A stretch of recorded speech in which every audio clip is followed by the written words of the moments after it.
terms of Man United, you've got down listed here, so making adjustments mid-game in terms of kind of tactics and stuff like that. Yeah. So during the game, are you in the stand? Are you on the bench? And what does the game look like in terms of any, adjustments you need to make during the game tactically, and how are those messages delivered? Yeah, so at Man U there was a couple games where I was on the bench, but almost all the games I was up in the stand, and that's most of the time where I've been. And the reason for that is that I'm able to then sit up high with a laptop where I'm able to review situations from the game and then prepare video for halftime. Yeah, And I then I'm also linked up on a headset with one of the coaches on the bench. So at Man U, I would be on with Chris Armas, and sort of, Chris and I would discuss some things, and I would maybe tell Chris, look, I'm seeing something. Can you pass that on to Ralf, or discuss this with Ralf, or can we think about this for halftime? And then it would sometimes come the other way where Ralf sees something and he says, yeah, can we make sure we have that, some clips of this, some scenes of that for halftime? mm, So yes, I think you're I felt like I was able to have a better perspective on the game and see the game really clear from up high, and then have in some ways more influence by passing things on that I was seeing to Chris, and then also having a bit of control over what was shown at halftime, to both Ralf and then the team. So yeah. that was how I would do the in match part of it. Yeah, so just more on then what actually goes on at half time at a club like Yeah, Man United. So you mentioned you're kind of scrambling to get clips from the first half, and like I'm just curious to ask how because it's only 15 minutes, there's not a lot of time, and like how much sometimes you may have more clips, less clips, no clips. Like what does it look like on a, if you can call it an average half time? Would the manager say something first? Would the players discuss things first? When would your bit come in terms of those clips? How would that often look? yeah. I think I mean, I always have clips. I've never been in a situation I'm like, I don't know Yeah. what to show. There's been moments where the coach has said, look, we don't need any video. I want to just say a message to them. Mm. But I always know that there's something I'm seeing. And it does become easier when, like when you know what your match plan is and you know the opposition, right? That you're not making something up. Yeah.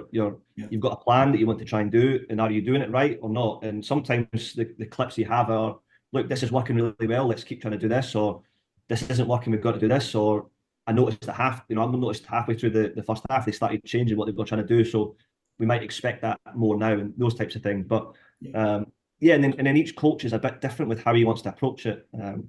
Some coaches want to give the team a little bit of space, a little bit of time to come in, and maybe they talk a little bit and they get a bit of heat off their chest, Yeah. and then they can calm down and the coach comes in. I know other coaches, they want to get to the players as quick as possible, Mm. and they want to make sure that they control the dialogue, and then they leave the players to themselves to make sure they feel mentally ready before they go at halftime. So that usually has come from the head coach's sort of directive, but and then I kind of have to play off of that. So if the coach wants to get to them quickly, then I have to come down a little bit before halftime, Mm. or the whistle goes for the first half, have a few scenes ready.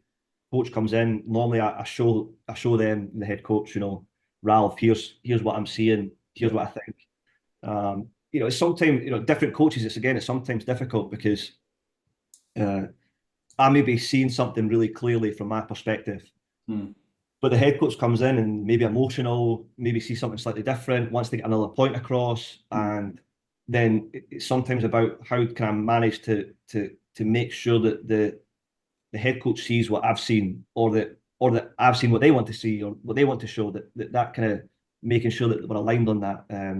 But I think the more you work with them and the more you understand them, the easier that becomes. But yeah, usually you come in, I show the head coach what I've seen. Um, Most of the time, the head coach will then deliver that message. Yeah. Sometimes I'll maybe chip in and just say, you know, this is part of what this is. If they're focused on one area, it's not easy always to have the clearest mind to get all those things across, when they have other messages. So maybe if the head coach has missed something that I've seen, I've got it somewhere else in my organizer, and then I go to the player, one or two players myself, and I say, look, just make sure you're getting this right. Yeah. Maybe it's an individual mistake, or the fullback's jumping too soon to the winger and keeps getting played in behind. I might just go over and say to him, look, just make sure you get your distances right and you know what he wants to do, those types of things. So Yeah. that's usually the environment. But no, I always kind of like the challenge of that, preparing and being in the Premier League was phenomenal for seeing how teams were challenging us and how we could try and solve it, and then come down at halftime and try and make adjustments and see if it helped in the second half. For me, it was a adrenaline rush. Yeah, definitely. Nice.